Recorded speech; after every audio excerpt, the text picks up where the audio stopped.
War. Standing in formation, with their eyes locked on the empty sky, they're waiting for their divine ally to descend and lead them to victory. The psychological pressure is almost unimaginable. The Weaver is no longer just hiding in the shadows of a balcony. He's being publicly summoned by an entire military force. He has incurred massive identity debt, and the kingdom has come to collect. So the Weaver walks up to the wooden Garuda.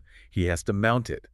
His hands are physically trembling. His heart is just pounding out of his chest. He desperately wants to flee, to just run into the woods and disappear, but he is trapped by the sheer gravity of his own lie.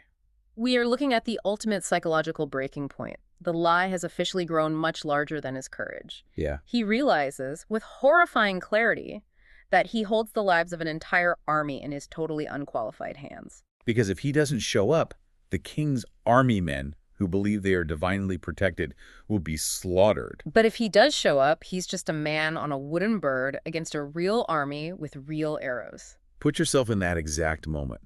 What do you do when the world demands you to be the god you pretended to be, and you're just a guy wearing a costume? It is the absolute nightmare of imposter syndrome. But the stakes are life or death. Exactly. He is completely out of options. So he launches the bird, he flies toward the battlefield, essentially flying straight toward his own execution. He is flying into the teeth of reality. But just as this false form is about to fail publicly and tragically, the climax of the story shifts entirely into profound theology. Right. The real Lord Vishnu observes this unfolding disaster from the heavens. And this is such a critical moment. I have to admit, my first thought when reading this part was, why intervene? Why reward the guy who started this entire mess? Right, it feels like bailing out a scam artist. Exactly. But it requires very careful, respectful analysis of the divine motivation in the text. The intervention is absolutely not to reward the Weaver's lie.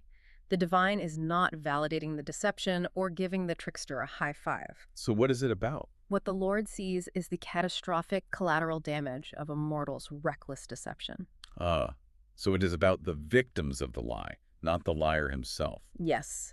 The deception has endangered royal trust, the lives of innocent soldiers who were marched into a war based on a falsehood, and most importantly, the genuine, pure faith of the people. The collateral faith. Exactly. This is the concept of collateral faith. That shifts the entire perspective. Yeah. I mean, if those soldiers look up, expecting the divine protector they have prayed to their whole lives, and instead see a terrified, screaming weaver on a splintering wooden bird falling out of the sky. It doesn't just kill the soldiers physically. No, it bankrupts their belief system entirely. The true faith of the people might be permanently shattered by this one guy's terrible decision. The stakes transcend the physical battlefield and become deeply spiritual. Because the innocent believers are on the line, the Lord does not abandon the moment. The divine actually steps into the very mess that the human created in order to protect the faith that was exploited. The text states that divine power physically enters the wooden appearance. It is a miracle born out of necessity. Right. The weaver is up there, probably squeezing his eyes shut, waiting for an arrow to end it all, and suddenly the wooden Garuda beneath him surges forward. But it's not moving with gears and springs anymore. No, it moves with real, terrifying divine force. The illusion becomes reality not by the weaver's power or the carpenter's skill, but by the grace of the divine protecting its followers. And the enemy army sees this impossible, terrifying power descending upon them, and they don't even try to fight. They are struck with absolute paralyzing fear. They just drop their weapons and scatter. The battle is over before it really begins. The kingdom is miraculously saved, and the tide turns in an instant. It is a stunning resolution, but the aftermath requires a really close look. Because on paper, if you only analyze the raw facts of the outcome, everyone appears to win. Yeah, exactly. The war ends without mass casualties. The weaver somehow survives, which he definitely didn't see coming when he launched that bird. Not at all. The king rejoices in a massive, bloodless victory that completely validates his pride. And the princess is spared any disgrace or heartbreak. It looks like a clean, happy ending. Internally, however, a massive shift has occurred. The text is very explicit about the weaver's state of mind after the battle. He is no longer the same man who stood at the festival and obsessively watched the princess. No. He survived, sure, but the source material says he has been completely crushed by the terrible weight of pretending to be greater than he was. He got away with it, but the experience broke him. He experienced firsthand what it feels like to stand in the shoes of the divine. Facing the expectations and the terrifying responsibilities that accompany that power. Exactly. If we synthesize the ultimate takeaway here, it centers on the profound difference between form and substance. Building a crown is easy. Becoming the person who deserves to wear it is a different story entirely. Wearing a divine form, putting on the beautiful costume, adopting the symbols, absorbing the prestige and the applause is incredibly easy. Right. Any carpenter can engineer an illusion.